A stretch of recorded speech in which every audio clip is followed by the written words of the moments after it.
এর মহাকবি ভাসের স্বপ্ন বাসব দত্ত বলে যে নাটক আছে, এই নাটকের বিষয়বস্তু এতে 6টি অঙ্ক রয়েছে।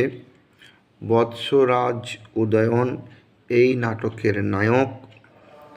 উদয়নের বিস্তীর্ণ অঞ্চল, বৎস রাজ্যের বিস্তীর্ণ অঞ্চল শত্রু আরণি দ্বারা হৃত হয়, বিস্তীর্ণ অঞ্চল অন্যের হাতে চলে যায়, কিন্তু তিনি সেটা উদ্ধারের চেষ্টা করেন না।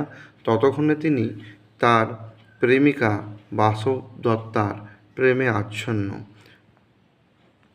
এবং তার মন্ত্রী যোগন্ধরায়ণ সেই হিতরাজ্য পুনরুদ্ধারের চেষ্টা করছেন। এর জন্য প্রয়োজন মগধ রাজের সহযোগিতা।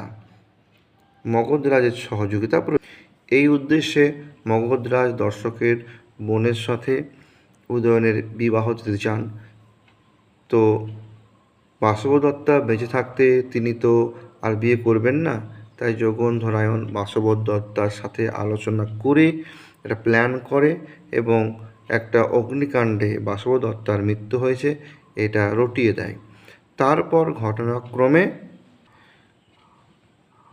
বাসব দত্তাকে দর্শকের ভগিনীর কাছে গচ্ছিত রাখেন, লুকিয়ে রাখেন এবং দর্শকের ভগিনী পদ্মাবতীর সাথে উদয়নের বিবাহ হয়। তারপর তিনি হেত রাজ্য ফিরে পান, উদ্ধার হয়। তারপর একদিন পরিচয় প্রকাশ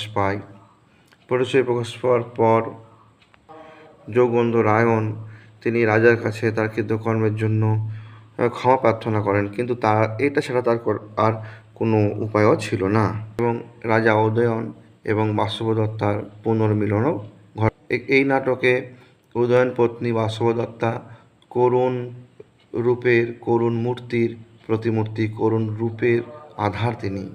বাসব দত্তার পিতার নাম হচ্ছে মহাসেন দত্ত আর পদ্মাবতীর ভ্রাতার নাম হচ্ছে রাজা দর্শক।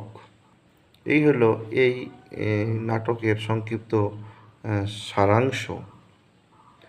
এটা খুবই গুরুত্বপূর্ণ সংস্কৃত ছাত্রদের জন্য।